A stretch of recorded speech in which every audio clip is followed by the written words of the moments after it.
Stop obsessing over someone. I mean, stop and start attracting the specific person of your dreams into your life using the law of attraction.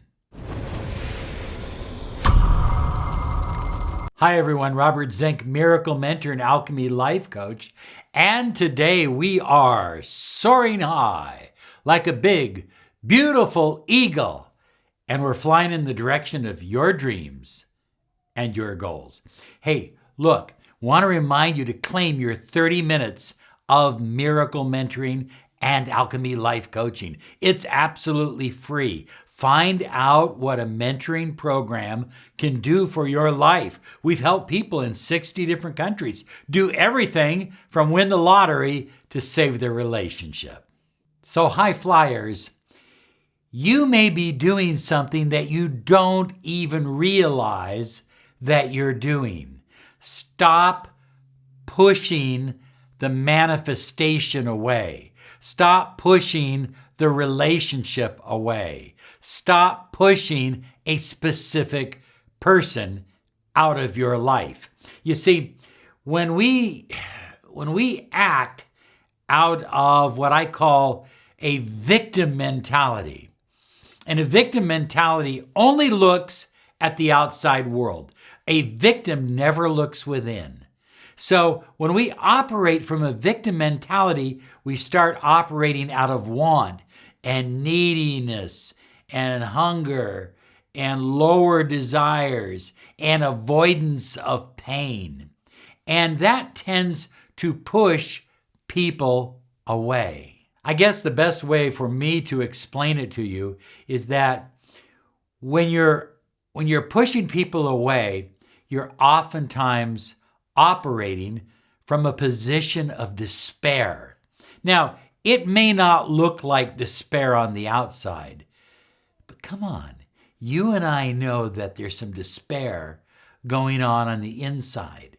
And so when you get a text conversation and there's like a whole bunch of comments by you and one comment by the other person, you're pushing them away. You're operating out of despair. High flyers, this doesn't work. This is the mentality that so many people use. If I try harder, if I call more often, if I show up earlier, if I go out of my way. But what does it translate into? It translates into weakness and neediness, and it pushes them away. It's a form of obsession, and obsession always attracts the opposite of what you desire. You see, high flyers, what we're doing is we're operating with an incomplete model of love. And so we only have one portion of the totality of what a really good relationship and a real good love model is that increases your personal magnetism and helps you draw the one that you love into your life. And so we have three basic types of love according to the ancient Greeks. We have Agape, we have Eros, and we have Philia. Now, I have one gentleman who's been dating. He's been dating a lady for 10 years. 10 years. Did I say 10 years? I said 10 years. And they've never had sex. They've never been intimate.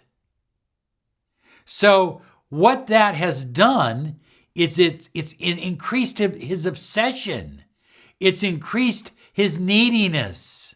And so now the harder he tries, the more she pushes him away. You see, high flyers, a complete relationship has the three component parts, as I said. Agape, which is it's divine love.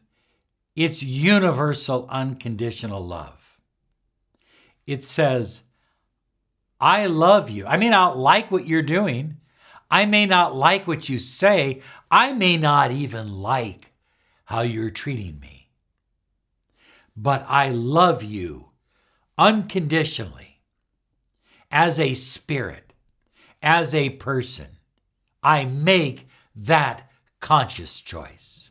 The second is Eros, and you've got to have Eros. Eros is this beautiful passion. It's this dance that people go through as they fall in love.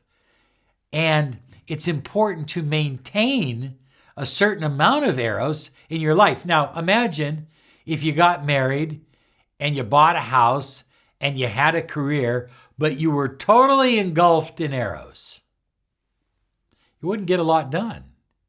But you have to have some. There has to be some balance, because you can have this high universal love, but it has to be balanced by this passionate, fiery love. And then in the middle is Philia, which is friendship, because in a relationship, most of your time, you're going to be operating as friends. Most of the time. Most of the time, you will not be naked making love. Most of the time, you will not be meditating, connecting soul to soul, spirit to spirit. But most of the time, you will be operating as friends. If any three of these component parts are missing, it will create obsession and neediness, because there's a lack. There is a lack. And when you feel that lack, you tend to try harder. And when you try harder, you push the other person away. Now, high flyers, another way of explaining this is what Eric Berney called the parent-adult-child.